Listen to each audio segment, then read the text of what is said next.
Növbəti sujetimizdə Ülgüc kəndinə aparacağıq sizi. Keçmiş Ülgüc kəndinə. Çünki bir zamanlar ən ucqar kəndlərdən olan Ülgücün əhalisi həyat şəraiti çətin olduğundan daha yaxın əraziyə köçüb, burada məskunlaşıb yeni Ülgücü yaradıblar. Ötən əsrin 50-ci illərində boşalan kənddə indi lələ köçüb, yurdu qalıb. Amma əsrarəngiz təbiəti olan bu yurdu sakinlər ara sıra ziyarət edir, unutmur.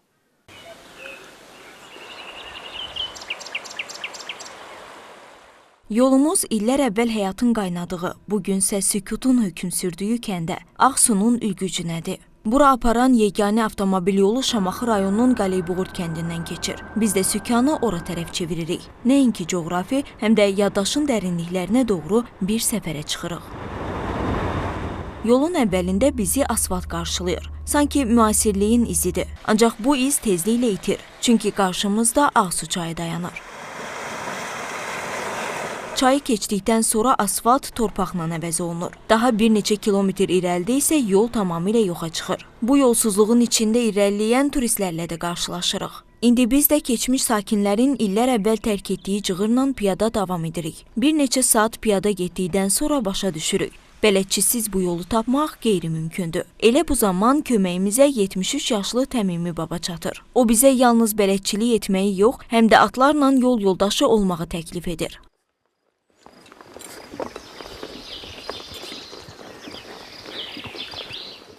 At belində meşənin içindən keçir, dərələri, təpələri, çiçəkli düzənləri aşırıq. Yol boyu bizi arxadan səsləyən şəlalə səsləri, kölgə verən qocaman ağaclar müşayiət edir. Nəhayət saatlar sonra bir zamanlar həyatla dolu olan, indi isə sükuta qərq olmuş Ülgüc kəndinə çatırıq. Bizi bu torpağın hər daşını tanıyan, burada doğulub böyümüş 86 yaşlı Şahvələt Hüseynov qarşılayır. Bu kənddə Kirov adına kolxoz fəaliyyət göstərir.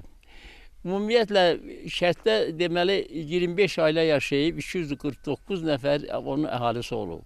İndi hal-hazırda həmin kənddə Ağsu ərazisində yerləşir. Həmin kənddə hər halda bu dəqiqə 120 ailə yaşayır, 625 nəfər kəndin vətəndaşı var.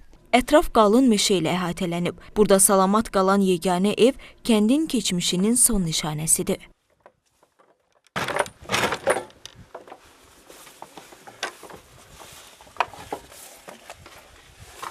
Oldum pəsi.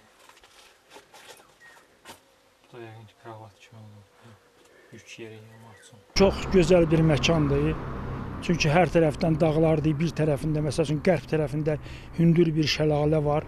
Düz şəlalə əsas payız, yaz aylarınızı ilkin yaza qədər axır. Ondan sonra tədricən, istiləşdikcə hava şəlalədə quruyur. Qışda gedəndə isə orada baş ayaq buz görünür.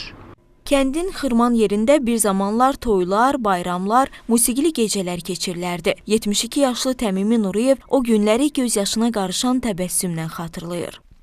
Həftənin axırında, bayramlarda da orada xarman yeri vardı. O xarmana yığılıb bunlar, çalıb oynayıblar. O qədər şən millət olub ki bunlar. Çalıb oynayıblar, heç kəsi qoymayıblar ki, kimsə qalsın evdə. Kim qalıb evdə? Baxın, gedin, görün kim qalıbsa gətirin. Məsələn, deyirəm ki, Məşəd Abdülhüseyin qalıb. Yox, Məşəd Kazım kişi qalıb, 85 yaşı var. Deyib, gedin onu da gətirin.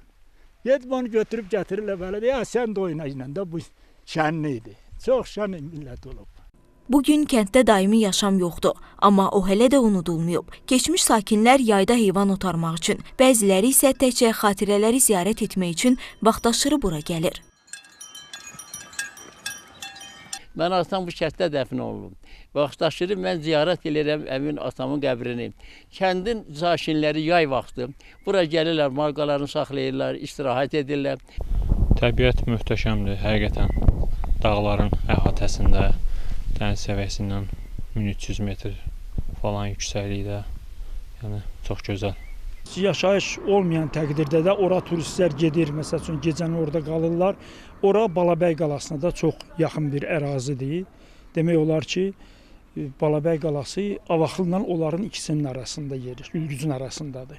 Ağsu Bələdiyyəsindən aldığımız məlumata görə keçmiş Ürgüc kəndinin sakinləri uzun illərdir rayon mərkəzinə yaxın əraziyə köçüblər və bugünədək həmin ərazidə Yeni Ürgüc kəndində yaşayırlar. Hazırda burada 154 təsərrüfatda 620 nəfər əhali məskunlaşıb. Köçdükləri kəndin 273 hektar otlaq örüş sahəsi isə Ağsu Bələdiyyəsinin balansındadır. O ki qaldı sakinlərin kəndə yaşayış üçün qayıdıb qayıtmaması məsələsinə, bunun üçün hələlik zərurət yaranmayıb.